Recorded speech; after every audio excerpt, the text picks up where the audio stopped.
and join us as you are able. Hymn 158.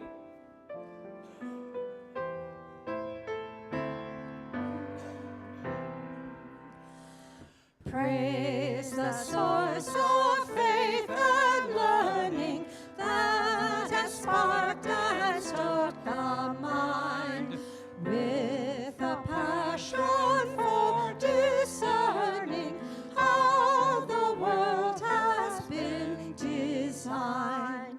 Let the sense of wonder flowing from the wonders we survey keep our faith forever growing and renew our need to pray.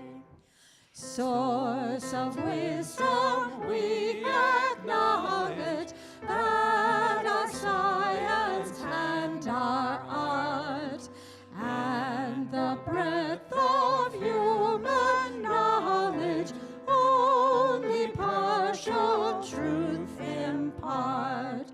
Far beyond our calculation lies a depth we cannot sound, where the purpose for creation and the pulse of life are found. May our faith redeem the blunder of believing that our thought has displaced the grounds for wonder which the ancient prophets taught. May our learning curb the error which unthinking faith can breed, lest we justify some terror with an antiquated creed.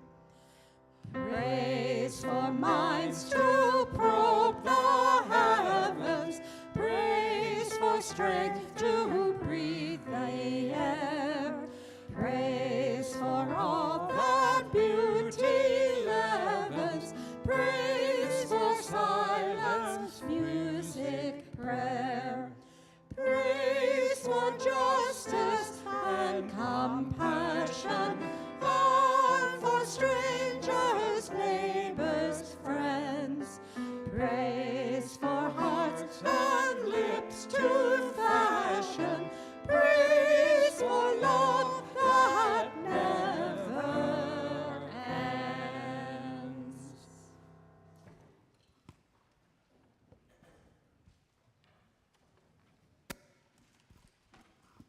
Hey y'all, I'm Austin Mitchell, and my pronouns are he, him. I will be serving as the worship associate for today's service, together with Liz Elsmore, music director, pronouns she, her, Lisa Anderson, congregational life coordinator, pronouns she, her, and Dr. Alan Schmidt, pronouns he, him. We are your worship team on the chancel today. Reverend Katie, our senior minister, along with Reverend Nancy, are out this week, but will be back with us next Sunday. People of all ages are joyfully welcome in service, but nursery care is available if that option works best for you. I invite everyone to please complete a connection card, either a digital one by scanning these QR codes around the sanctuary, or a physical one, which you can find in the pews. This is a great way to let us know if you would like support, need assistance, have new contact information, or have an interest, comment, or question. And if you do a physical one, be sure to place it in the offering basket. Now, as we begin our time together, we acknowledge the land itself and those who have sustained it throughout the generations. We are upon the unceded land of the Lenape, Miyamia, Kaskaskia, Shawnee, and Kickapoo people who were pushed from their land and whose children have been stolen for generations. As we strive to be a community of justice, may we continue to find ways to make real reparations.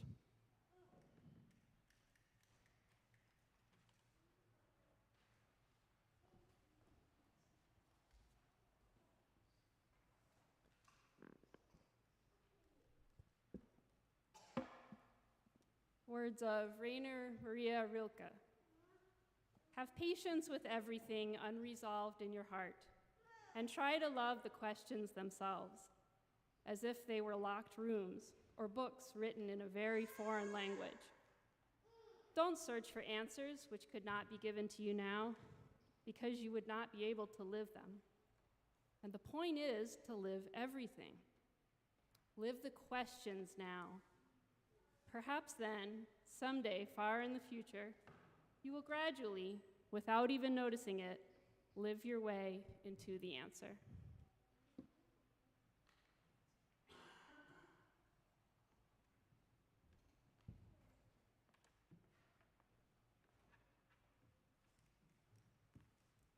Good morning. Good morning. I'd like to invite Marianne Matthews to come up to light our chalice this morning. The ritual of lighting our chalice reminds us to continually renew our promise to live into our covenant, to put love into action, and to live out the community of love and justice we aim to be.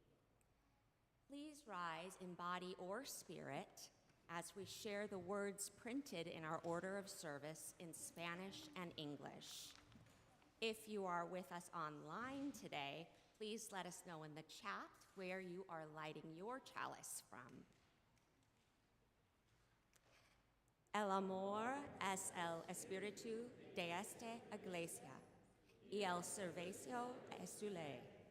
Vivir juntos en paz, buscar la verdad en el amor, y ayudarnos unos a otros. Este es nuestra pacto. Love is the spirit of this church, and service is its law.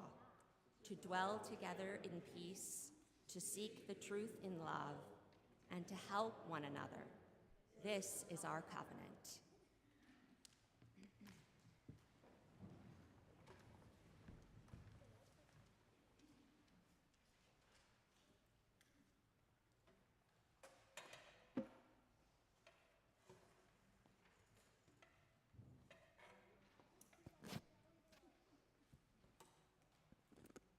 I've got a story for y'all by Julie Rigano. Once upon a time, in ancient Greece, in the town of Delphi, on the slopes of Parnassus, there stood a temple. This was a temple to the god Apollo. The ancient Greeks believed in many gods who had many different responsibilities. Apollo was the god of the sun, of music and dance, of healing and disease, and many, many more. The temple of Apollo at Delphi was a very important temple because of the high priestess Pythia, who served as an oracle or prophet. Greek leaders would travel from all over for the oracle's wisdom. The Oracle of Delphi was among one of the most prestigious oracles among the Greeks, and she was among the most powerful women in the classical world. Pythia would breathe in sweet-smelling vapors coming from a crack in the rock in the temple. These vapors would send her into a state of passion. She would channel the god Apollo and babble out what she received, while another priest would translate that babble to prophecies. It was a miracle, a direct connection and relationship with the gods. Now, usually when we hear the phrase, once upon a time, we're ready to hear a story of make-believe. This is not one of those times. The story of the oracle is real. The temple on the slopes of Parnassus is real. Pythia and the priestess were real. Even the vapors were real. Really? Now in 2000, geologists continued to think about the oracle and those sweet-smelling vapors that came from the rock of the temple. They wondered where those vapors could have originated. The rocks of the temple laid on the ground of the earth. Could they be coming from there? After more investigation and research, scientists discovered a previously unknown geological fault passing straight through Delphi on the slopes of Parnassus and through the sanctuary and temple of Apollo. That means two tectonic plates under the Earth's surface were meeting together. And sometimes the movements of these plates could heat up gases deep underground and lift them right up into the temple at Parnassus and into the nostrils of Pythia. Geologists believe these gases from the Earth caused Pythia's fits of passion and her prophecies. So it was science, right? That's an easy way to end the story. It was just science, those silly Greeks. But that's not the end of the story. The scientific answer does not mean the Greeks were foolish to believe they had a relationship with Apollo. The scientific reasoning does not erase the relationship they had with their gods. When we walk in nature on a sunny day, appreciate the muscles in our body as we dance to music, or watch a loved one heal from an illness, we are witnessing science in the same way the ancient Greeks might have shown their devotion to Apollo and the oracle. Through these actions, we can connect with the holy and the scientific. Believing in science and feeling connected to the divine can absolutely happen at the same time, and often they do.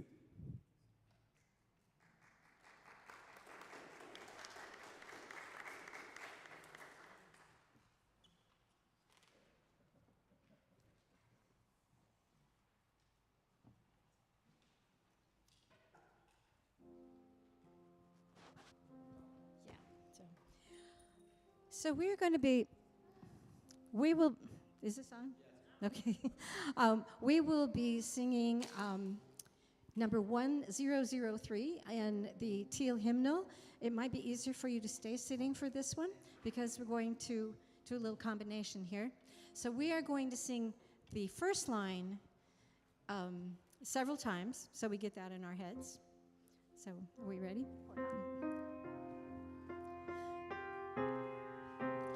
Where do we come from? What are we? Where are we going?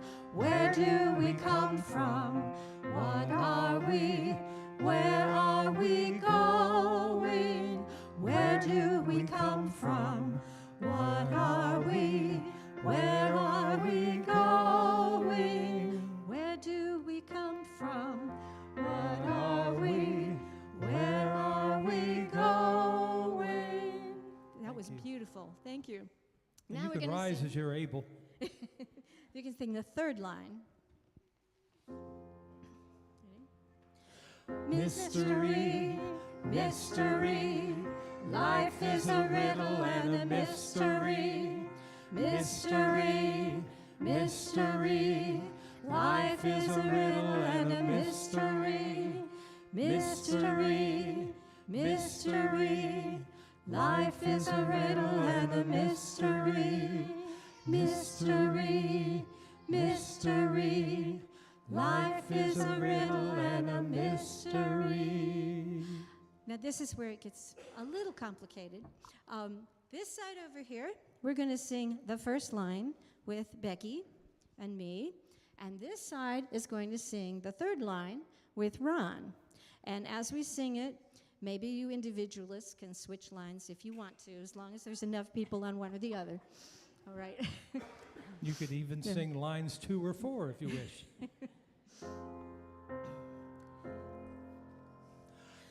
Where do we come from? Mystery. What are we? Life is Where a are riddle we and a mystery. going? Where do we come from? Mystery. What are we? Life is Where a are riddle we and a mystery. going? Where do we come Mystery. from? Mystery. What are we? Life is Where a are riddle we and a mystery. going? Where do we come from? Mystery. What are we? Life is Where a riddle are and we a going? mystery. Where do we come from? Mystery. What are we? Life is a Where riddle are we and a going? mystery. Where do we Mystery. come from? Mystery. What are we? Life is Where a are riddle we and a going? mystery. Where do we come from? Mystery. What are we? Life is a Where are riddle we and a going? mystery. Thank you. Thank you.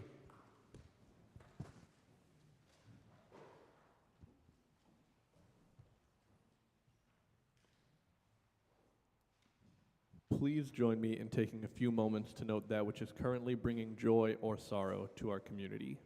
In joy, we extend a big thank you to all those thoughtful people who contributed to Gary Spencer's 80th birthday card shower. The cards and notes were much appreciated. And in sorrow, we recognize our dear friend and longtime All Souls member, Lana Anderson, who passed away after a time with cancer. The visitation will be from 11:30 to 12:30 on Wednesday, July 15th, immediately followed by funeral services at 12:30 p.m. at the Gothic Chapel, Crown Hill Cemetery. Cards may be sent to Lana's family via Lana's address. Now, let us hold a moment of silence together for the joys and sorrows in our hearts that are yet unnamed.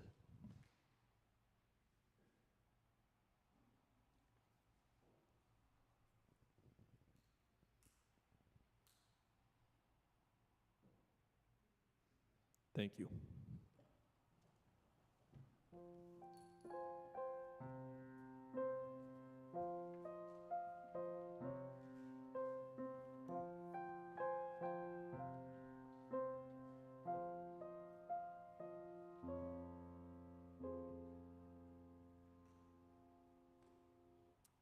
In the sources of the Unitarian Universalist living tradition, direct experience of that transcending mystery and wonder, affirmed in all cultures, moves us to a renewal of the spirit and an openness to the forces which create and uphold life. Today, I want to invite us into a reflection about wonder, the wonder that leads a scientist to study the stars, and the wonder that leads a community like ours to gather in reverence, curiosity, and care. Our theme comes from the figure of Anaximander, the ancient Greek thinker who book author Carlo Rovelli presents as central to the birth of the scientific thought. Anaximander lived from 610 before the Common Era to 546 BCE in Miletus, which is now Turkey. Rovelli argues that Anaximander's greatness was not that he possessed final answers, but that he dared to seek natural explanations for the world and to improve upon ideas he inherited. Rovelli writes, "Science is a passionate search for always newer ways to conceive the world. It is precisely by not taking its answers as definitive that science can improve them. What opens our minds and shows the limits of our ideas is an encounter with other people, other cultures, other ideas." That sentence belongs beautifully in a Unitarian Universalist pulpit because it reminds us that truth is not owned by one people, one century, one doctrine, or one discipline. Wonder is older than science. Before there were laboratories, textbooks, telescopes, or university, there was wonder. Human beings looked at storms, eclipses, birth, death, harvest, drought, and the turning of the seasons and asked, "What does this mean? Why is the world this way? Where did all things come from?" Religion and science both begin in that same human astonishment. Religion, at its best, asked about meaning, value, belonging, compassion, what is worthy of our ultimate concern. Science asks about patterns, causes, processes, and the order of the natural world. They are not identical questions, but they are born from the same deep restlessness, the refusal to live asleep in a world filled with mystery. Anaximander, living in the 6th century BCE in Miletus, stands at a turning point in this story. Instead of explaining every natural event by direct divine action, he began to ask whether nature itself had order, regularity, and intelligibility. Rovelli sees in this a revolution, the courage to say that the world can be questioned, studied, corrected, and understood without fear of truth. Anaximander had good wisdom for his time. He thought the first animals were thus fish or fish-like creatures. They moved onto land when the earth became dry, and they adapted to living there. He noted rainwater is indeed the evaporation of water from the surface of the earth, and the earth is a finite body that floats free in space.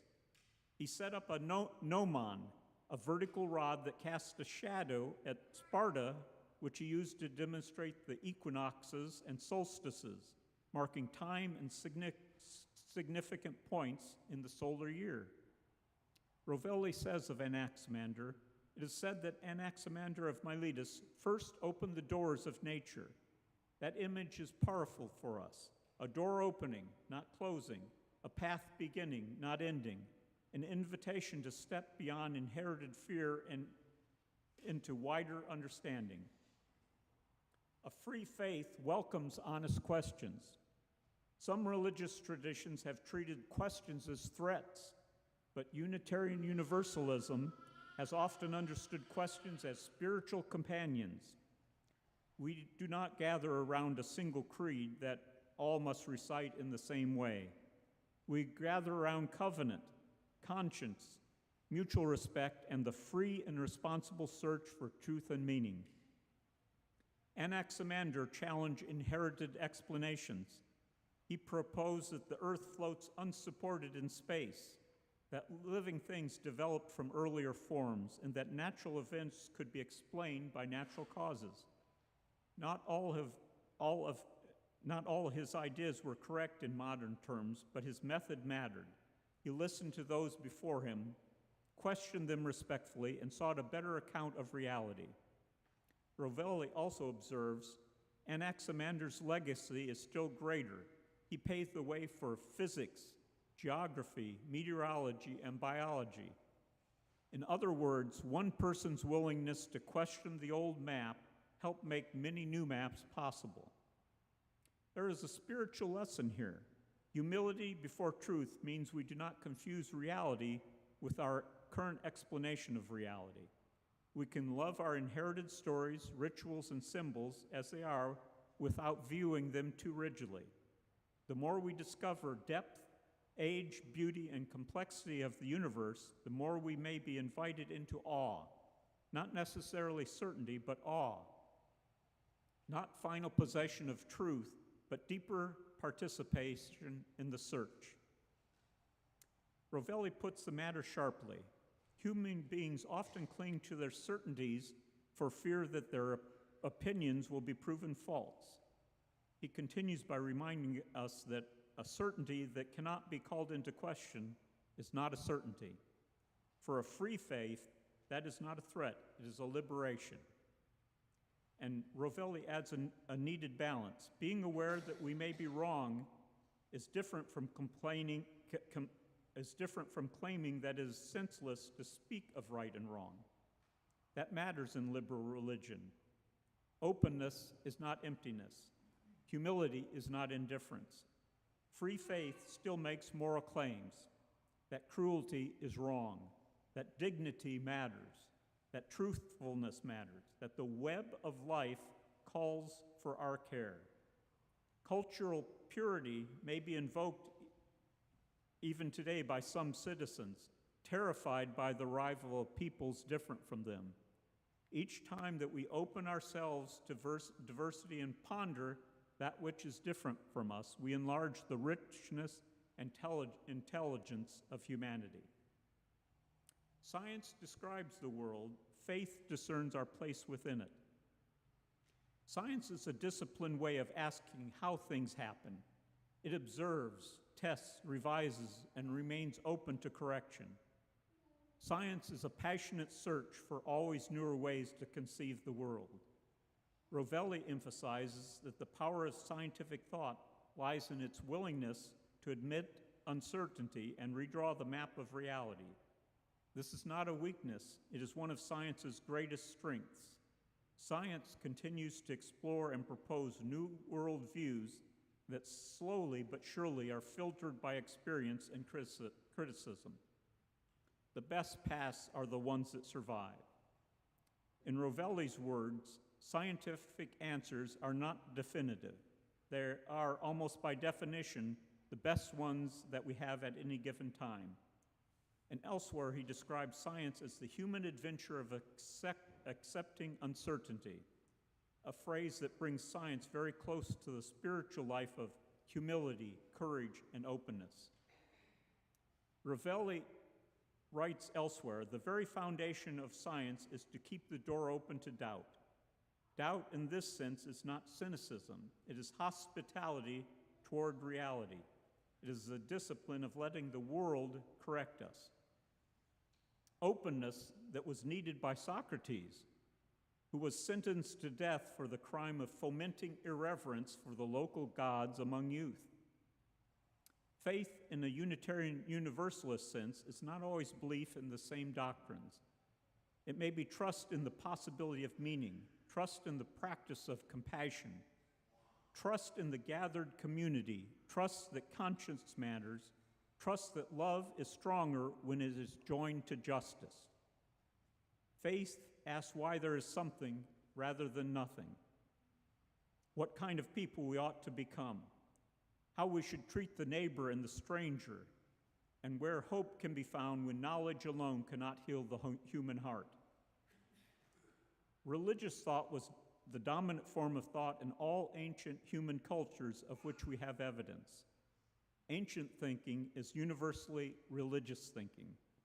Based on anthropologic evidence in all cultures, the sphere of the sacred and divine in its multifarious forms represents the universal basis not only for the founding of social, legal, and political legitimacy, but also for the intelligibility and coherence of thought about the world. Religion functions to structure society, and religious rituals are mechanisms through which solidarity and the spirit of a group are expressed and strengthened. According to some scholars, humanity's religious or ritual activity goes back at least 200,000 years and may even have developed simultaneously with language itself. Archaeological evidence, bear skulls artfully arranged in circles, has been discovered in a Swiss cave that goes back to the Würm glaciations, the last glacial period in the Alpine region. Language does not just reflect reality. Most often, it creates reality. The priest who says, "I now pronounce you man and wife." The judge who says, "Guilty." The faculty that says, "I now bestow upon you the title of doctor." Science and the heart of liberal religion need not be enemies. Science teaches us to be careful with facts. It is precisely by not taking its answers as fact that science can continue to improve them. Religion, when it is generous and open, teaches us to be faithful with meaning. Science can tell us how stars burn. Reverence teaches us to receive the night sky with gratitude. Science can describe the body. Our values teach us that every person has inherent worth and dignity. Science can trace the history of life. Our commitment to the interdependent web calls us to live that life with justice, restraint, and love. Rovelli's wider scientific writing gives us one more image for the spirituality of belonging. We are made of the same stardust of which all things are made. For a Unitarian Universalist congregation, that's not only a scientific statement, it is a call to kinship. If we share a cosmic origin, then our ethics must be wide enough to include one another, the stranger, the earth, and generations to come. Standing in the light of wonder, Anaximander emerges as a giant of human thinking, standing at one of the deep roots of modernity, giving birth to a tradition that would form the basis for the scientific revolution to come. Anaximander teaches us that knowledge grows when human beings dare to question what has been handed down. Our Unitarian Universalist tradition teaches us that wisdom grows when freedom is joined to responsibility and inquiry is joined to compassion. These truths can be met in a faithful life, a life that seeks understanding without arrogance, honors conscience without isolation, and welcomes mystery without fear. Let us therefore be people of wonder. Let us not fear the questions of our children, the discoveries of our scientists, the wisdom of many traditions, or the mysteries that exceed our grasp. Let us trust that truth is not diminished by honest seeking, and that the search for truth, pursued with humility, courage, and love, can become a spiritual practice. Rovelli's counsel returns us to the heart of the matter. This awareness allows us to keep questioning our own knowledge, and thus to continue learning. A congregation committed to reason, reverence, and compassion can receive that as a spiritual charge. A call to action: practice holy curiosity. This week, let us make this sermon practical. Choose one place where you have been certain and practice holy curiosity. Ask one honest question before offering one firm answer. Read something from a viewpoint you do not already share. Listen to someone whose experience of the world differs from yours. Let the encounter widen you. Then let curiosity become care. If science teaches us that we belong to an interdependent universe, and if our faith teaches us that every person has inherent worth and dignity, then our seeking must lead to action. Protect the earth, defend the vulnerable, tell the truth, support public knowledge, and build communities where questions are welcome rather than punished. May we leave this place not with every answer settled, but with better questions, braver compassion, and a renewed willingness to keep opening the doors of nature, conscience, and community.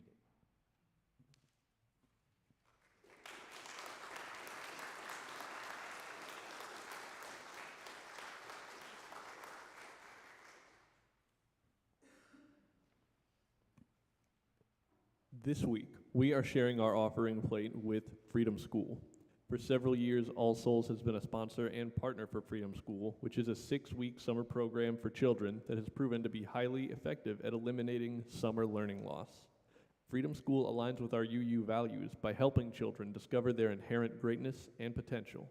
To contribute, you can give cash or a check into the collection plate, or scan the QR codes around the sanctuary, or if online, you can go to allsoulsindy.org, where you'll find a link that says How to Donate on the top right corner. If you are paying online or using a check, please indicate if your gift is a pledge payment or if it's for Share the Plate. Thank you for your generosity in supporting the mission of All Souls and for your continued love for one another and this world. The morning offering may now be given and gratefully received.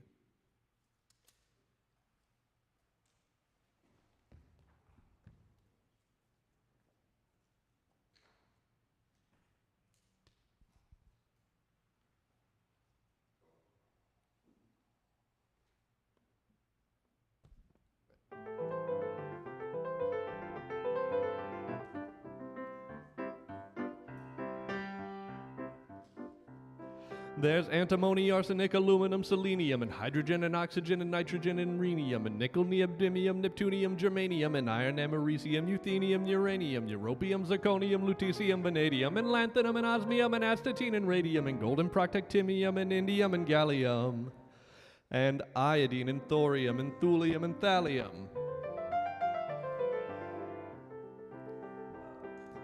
Boron, gadolinium, niobium, iridium, and strontium, and silicon, and silver, and samarium, and bismuth, bromine, lithium, beryllium, and barium.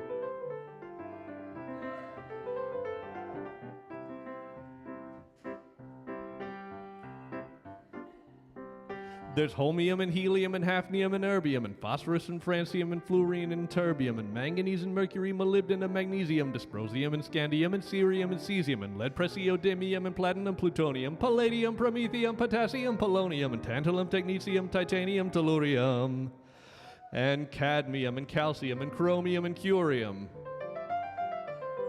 There's sulfur, californium, and fermium, berkelium, and also mendelevium, oncinium, nobelium, and argon, krypton, neon, radon, xenon, zinc, and rhodium, and chlorine, carbon, cobalt, copper, tungsten, tin, and sodium. These are the only ones of which the news has come to Harvard. And there may be many others, but they haven't been discovered.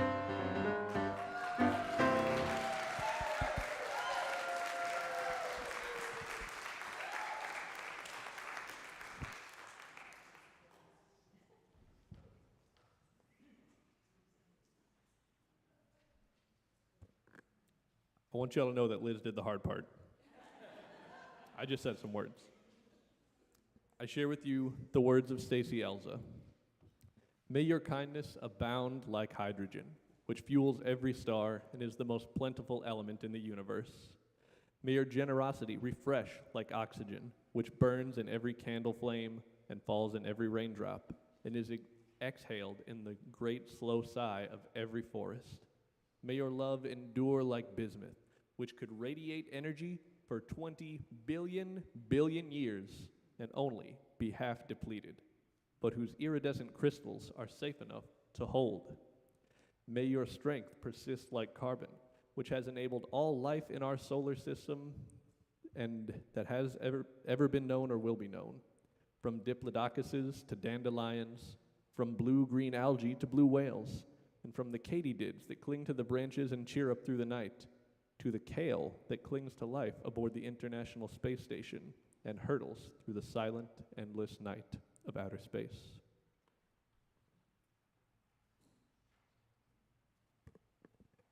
Spirit of life, mystery within us and beyond us, awaken in us a reverence spacious enough for questions. May our minds remain open to evidence, our hearts open to compassion, and our lives open to wonder. May we honor reasons without losing awe, cherish freedom without losing responsibility, and seek truth in ways that deepen justice, community, and love.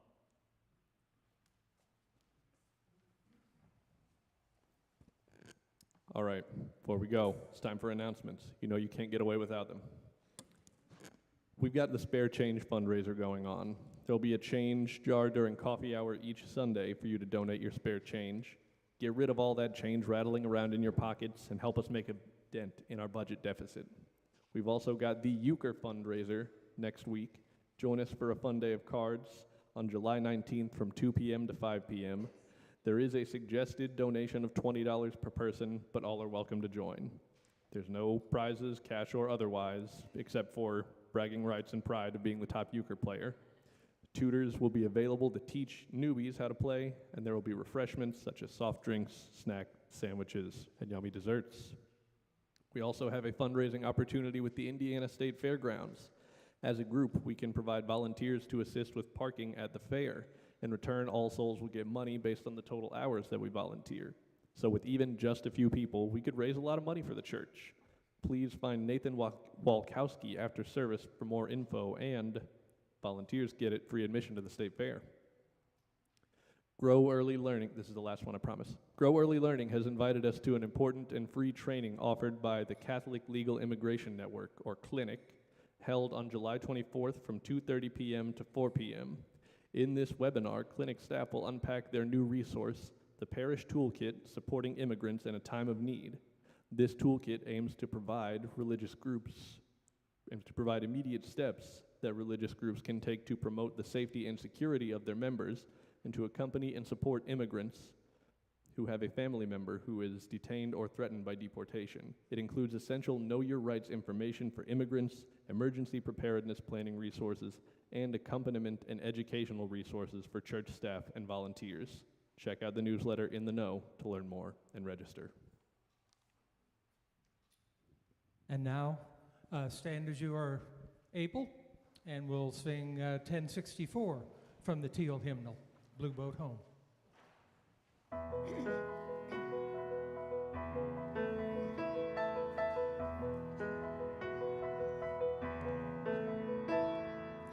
Though below me I feel no motion, standing on these mountains and plains, far away from the rolling ocean, still my dry land heart can say, I've been sailing all my life now, never harder port have I known, the I travel, and the earth is my blue boat home.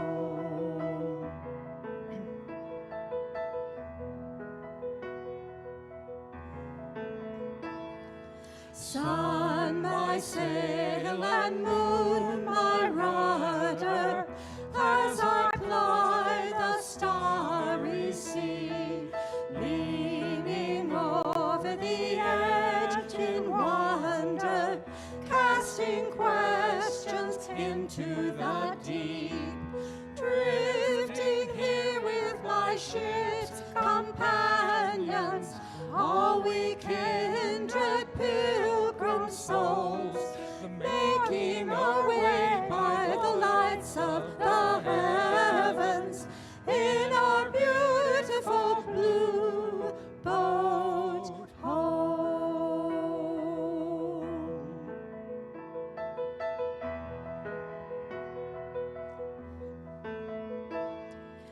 I give thanks to the waves upholding me, hail the great winds urging me on, greet the infinite sea before me, sing the sky my sailor's song.